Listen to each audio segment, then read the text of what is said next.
அப்பதான் அந்த பொச்சி மீன் அப்பதா இதா இருக்குடா. என்ன இது? மீன். ஏன்பதா மீனை பெரும்பெரும் துண்டா போட்டு நல்லா மொளா மசாலா தலை விசட்டச்சு வேணும் பிடிச்சி வைப்பில்ல, அப்படி பண்ணி வைக்க முடியாது.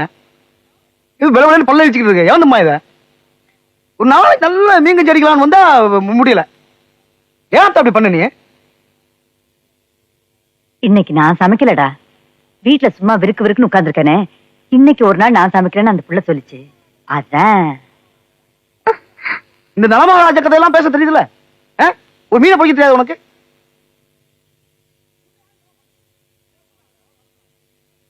உன்னை யார் இதெல்லாம் பண்ண சொன்னது? உன்னையா சொன்னா அதெல்லாம் பண்ண சொன்னாங்களா? ஓ, அவ அடிச்சு கழுத்துல வச்சு கொண்டு விடுவாங்க. உன் வேலையை பார்த்து நீ உட்காரணும். டேய், அந்த புள்ளைய திட்டாதடா. பாவம் பயந்த புள்ள.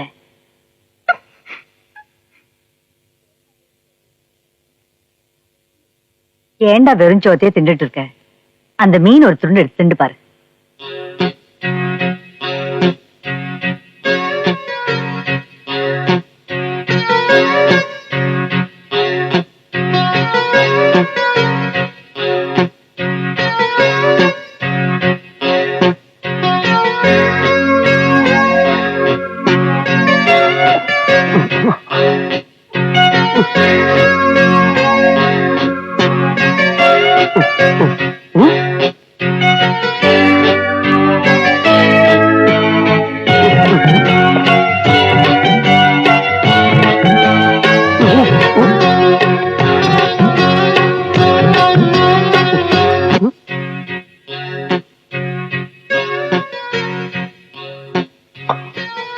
கடவுளே, எத்தனை ஆண்டுகள் அங்கா நினைக்கிற?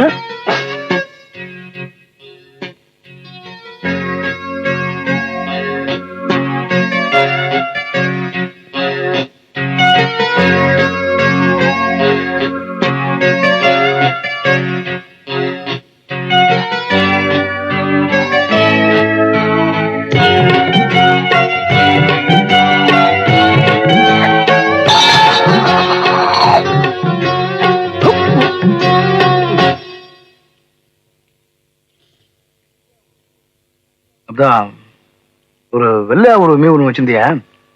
நூனு கிடைக்குமா? என்ன அடிக்கிறா?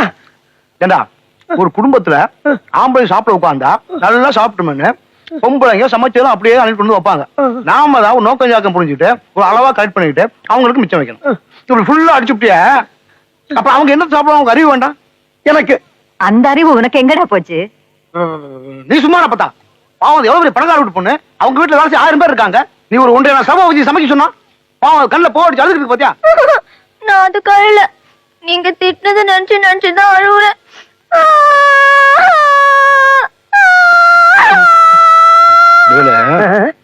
ஒண்ணு இல்லடா, நானும் வாழ்க்கையில எவ்வளவு ஒரு சில சமாச்சாரங்கள் எல்லாம் கரெக்ட் பண்ணிருக்கேன். ஆனா இப்ப இந்த அடிச்சு ஒரு மீன் வெள்ள வெள்ள இது மாதிரி சாப்பிட்டதே இல்லடா. ஐயோ, என்ன ருசி! ஒண்ணு வச்சுக்கிறானே, இந்த மீன் ஒரு பக்கம் வச்சு எல்லா சொத்து சொங்களையும் ஒரு பக்கம் வச்சுக்கிட்டு உனக்கு எது வேணும்னு கேட்டாங்கன்னு வச்சுக்க, ஒண்ணு வேணா போயான் காலம் பூரா அந்த மீனையே சாப்பிட்டு இருக்கலாம். என்ன சொல்றேன்? உண்மைதானே. இன்னொரு விஷயம், ஒரு 10 நாளைக்கு தொடர்ந்து இந்த மீன் அடிச்சேன்னு வச்சுக்க, உடம்புக்கு என்ன ஆயிடும். அப்பதான் கூட குத்தி கரெக்ட். ஐயே, என்ன வடிவேல கட்டிக்க போறவன் கொடுத்து வச்சான். நல்லா இருந்தா என்ன சொல்ற? ஆமா, கரெக்டா சொன்னீங்கன்னு.